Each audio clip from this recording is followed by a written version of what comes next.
Keep watching there. Well, it's a high-octane ride of music, laughs, and sheer audacity. School of Rock, based on the hit film, is now playing at the Straz and features the incredible talents of musical theater's first ever kids rock band, all playing their own instruments, by the way.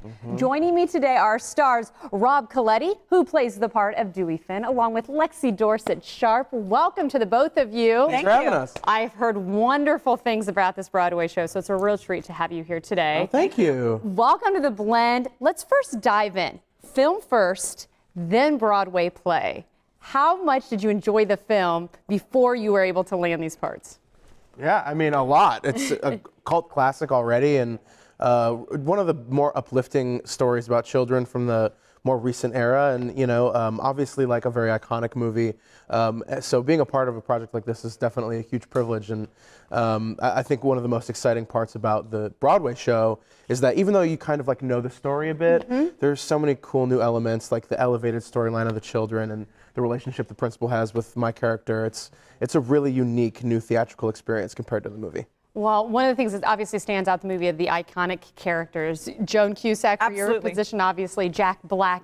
How much do you want to try to not emulate those actors, kind of put your own spin on it? Talk about the task, the challenge, or how rewarding that can be. Absolutely. Well, I think when you have these iconic geniuses playing something that people are expecting, you want to, what we always say is that you want to pay homage to it. You want to honor what's come before, but absolutely make it your own. And so I think that's what we're trying to do, is that we have the essence of those characters and use those as a jumping off point to really make the entire show and all of the roles our own, you know? And I brought up the kids already. That's a huge component of this show. We travel with 16 kids. So they're true, what I always say is that they're quadruple threats, because they're singing, they're acting, they're dancing, and they're playing instruments. So we travel with 16 of those kids that do play all of their rock instruments live on stage. And a lot of people, it's really fun because you see our orchestra, our band, during the end of the show, when it kind of becomes more of a concert, you see them actually standing up and rocking out with the audience. And that's, I mean, the first few rows, you see them looking down to really check that they're playing live, and they absolutely are. And it's really awesome. And to be able to do a tour, it's hard on adults to tour that country this much. So having those kids around, I mean, what ages are we talking about? They're 8 through 13. Yeah. Still young, to be absolutely. able to do that. Now, I may have heard that at an after party, a certain someone was having a lot of fun with the kids as well. And so it shows the relationship that you do build with these kids. Talk about how fun that is and what that brings to you as an actor on and off stage. Totally. I adore all of them. I joke that already I know I'm going to go to all their high school graduations. I love them. They're like already friends of mine in a really deep way. And yeah, we goof around all the time. And we were just sitting around eating dinner last night, and they come over and they play pranks. And it's just like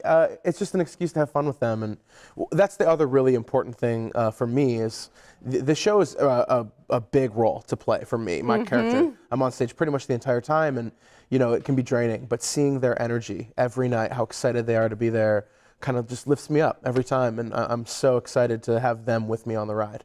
And we were talking a little about the similarities between the film and the film and the play, and you also said that there are different songs, more songs. You're not just expanding on the relationships of the characters. Oh, absolutely. Talk a little bit about the music and what people can get. Yeah, I mean, so it's Andrew Lloyd Webber did the score, and there are a couple of songs that are from the movie that make the transition, but the movie is a lot of like cover songs from the 70s. This is just a lot of original music, and one of my favorite songs on the show is actually her song. Rob! Seriously, and she's so incredible. You got to see her. The music that's in this show is so new and so good.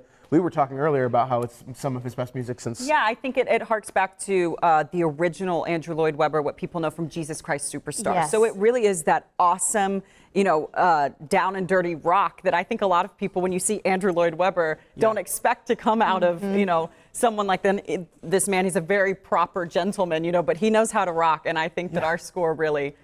it shows that, you know. Well, if you want to see an awesome down and dirty rock with some great actors, go check out School of Rock, which is playing right now through Sunday. Of course, it's all at the Straz. Thank you to the both of you. Thank you. Thanks for having us. Thanks for having us. Thank you very much.